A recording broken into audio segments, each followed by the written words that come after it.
সূরা ইখলাসে আছে কুল হু আল্লাহু আহাদ, বলো আল্লাহ এক ও অদ্বিতীয়। আর ঋগ্বেদে আছে একং ব্রহ্ম দ্বিতীয়ং নাস্তি নেহেনা নাস্তি কিঞ্চং, সৃষ্টিকর্তা মাত্র একজন, ওই দ্বিতীয় কেউ নেই, কিঞ্চিত পরিমাণেও নেই। তখন আমার মাথায় চিন্তা আসলো যে সৃষ্টিকর্তা যে একজন, কিন্তু আমরা তো অনেক ধরনের মূর্তির পূজা করি, তাহলে এগুলো কোত্থেকে আসলো? অথচ বেদে আছে নাচ্চি কাচ্চি জাদিতা না জাদিপা নাস্তি প্রতিমা আস্তি, সৃষ্টিকর্তার কোনো প্রতিকৃতি নেই, কোনো ছবি নেই, কোনো মূর্তি নেই, কোনো ফটোগ্রাফি নেই, কোনো আইডলস নেই। তাহলে আমরা কেন এই ভ্রান্তিক বিষয়গুলো নিয়ে পড়ে থাকবো? আমার চিন্তা ভাবনা শুরু হলো, আরো জানলাম। হিন্দু ধর্মের কল্কি অবতার নামে একটা বই আছে, ওই কল্কি অবতারে একটা শেষ অবতার যার নাম হবে নরসংসা। নরসংসা অর্থাৎ প্রশংসিত ব্যক্তি। প্রশংসিত ব্যক্তিকে আপনি যদি আরবিতে নিয়ে যান তাহলে হবে মোহাম্মদ। মোহাম্মদ অর্থ হচ্ছে প্রশংসিত ব্যক্তি। ওই থেকে আর কি মনের মধ্যে একটা খটকা, যে আরেকটা মন্ত্র আমি পেলাম কল্কি অবতারে, লা ইলাহা হরিতি পাপং ইল্লো ইলাহা পরম পাদম জন্ম বৈকুণ্ঠ অপরিণীতি জপি নাম মোহাম্মদম। এখানে আল্লাহর কথা আছে, রাসূল সাল্লাল্লাহু আলাইহি সাল্লামের কথা আছে। তখন আর কি আমি পুরোপুরি শিওর হয়ে গেলাম।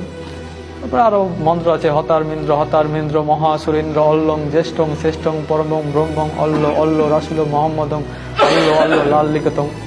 এই ধরনের এই মন্ত্রগুলোতে আর কি কল্কি অবতারে মোহাম্মদের, আমাদের যে নবী, শেষ নবী মোহাম্মদ সাল্লাল্লাহু আলাইহি সাল্লামের কথা আছে।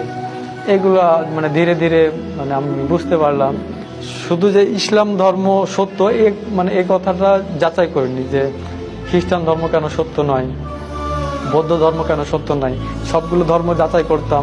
বিভিন্ন পাদ্রীরা প্রশ্ন করতো ডক্টর জাকির নায়েককে, বিভিন্ন ধর্মের যাজকরা আসে প্রশ্ন করতো, যে ডক্টর জাকির নায়েক যেসব উত্তর দিতেন কোরআন হাদিস থেকে, আশ্চর্যজনক। ইসলাম ধর্ম যে সত্য এটা যে তিনি বুঝিয়েছেন, এই কথাটা এইটা আমার মাথায় গেঁথে গিয়েছিল। এরপরে আমি ইউটিউবে একটা চ্যানেল পেলাম হেদায়েতের পথে।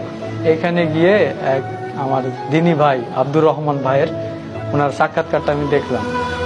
আল্লাহর কসম, আল্লাহর কসম, এই ভিডিওটা দেখার পরে আমার এই মুহূর্তে ইসলাম ধর্ম গ্রহণ করতে হবে এরকম একটা চিন্তা ভাবনা আর কি। ওনার নাম্বারটা নিলাম, নাম্বারটা নিয়ে ফোনে সেভ করে রাখলাম।